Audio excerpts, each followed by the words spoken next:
When we think of pirates, a certain image comes to mind. Men roaring with laughter, drunk on rum, a giant piece of meat in one hand and a sword in the other. But was that the real truth? If we leave the world of pirates of the Caribbean and look at history, we'll find that the lives of pirates were harsh, brutal, and food was a massive challenge. In this documentary, we're going to debunk those myths. We'll find out what pirates truly ate, how they preserved their food, and how they managed to cook and survive in the most difficult circumstances. For them, food wasn't a luxury. It was a matter of survival. When a ship set sail for a long voyage, the first thing they did was stock their provisions. For the first few weeks, the food was relatively good. Fresh meat, cheese, eggs, vegetables, and of course a huge supply of biscuits known as hardtack. In the beginning, ships would carry live animals, such as chickens for eggs, cows for milk, and goats and pigs for meat. But they couldn't keep these animals for long because their feed would run out. Eventually, they would have to be cooked and eaten as well. The real challenge began on long voyages.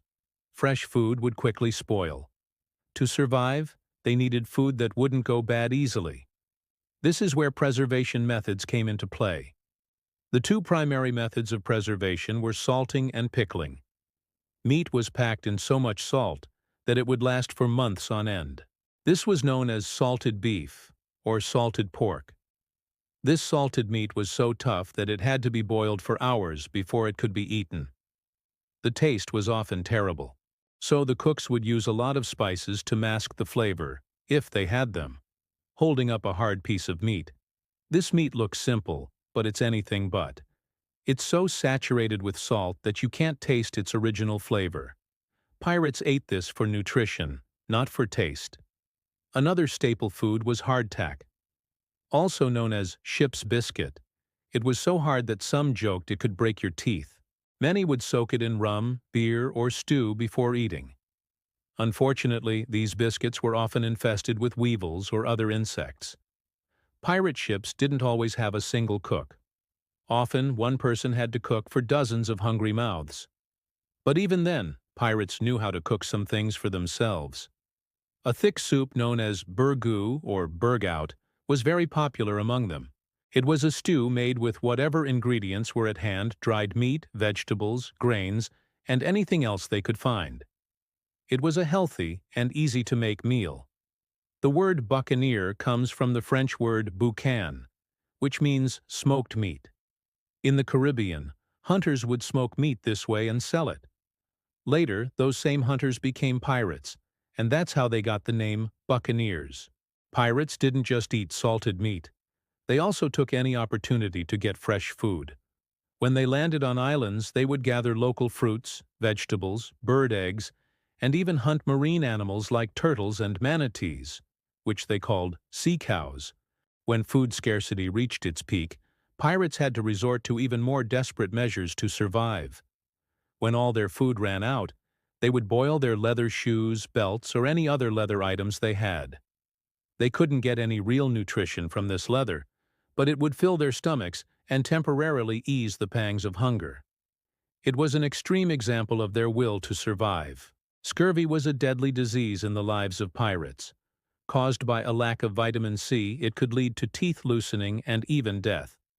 Although the British Navy knew that eating citrus fruits could prevent this disease, these fruits would spoil quickly and couldn't be stored on long voyages. Pirates would only get these fruits when they landed at a port.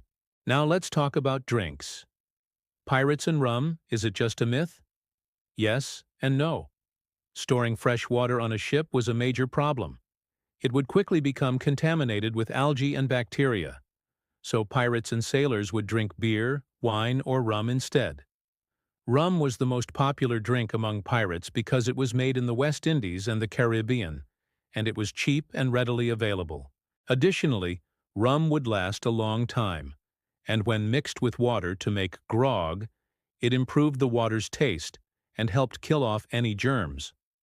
Grog was essentially a drink made by mixing water, rum, lemon juice, and sugar.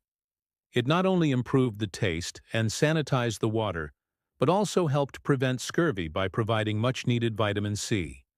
Ultimately, a pirate's life was a brutal struggle. Their food was a symbol of survival, where taste or luxury had no place.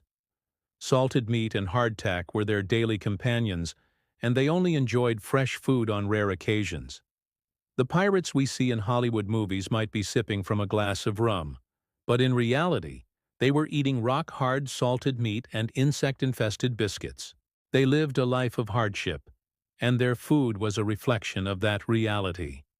So the next time you hear a sea shanty about a pirate's feast, or see a movie where they chugging rum and devouring a turkey leg, remember the reality. This wasn't a life of luxury. It was a brutal struggle, day in and day out. Their food wasn't a culinary experience. It was fuel for survival. It was hardtack, crawling with weevils, and salted meat so tough it could turn your stomach. The rum wasn't for fun, but for sanitation, and to mask the taste of foul water. In their world, a moment of fresh fruit or a hot stew was a true luxury, a rare relief from the monotony of salt and hard biscuit. They didn't just sail the seas, they fought them, and their dinner plate was just another battlefield. So what did pirates really eat? Not the feasts of Hollywood, but the meals of necessity.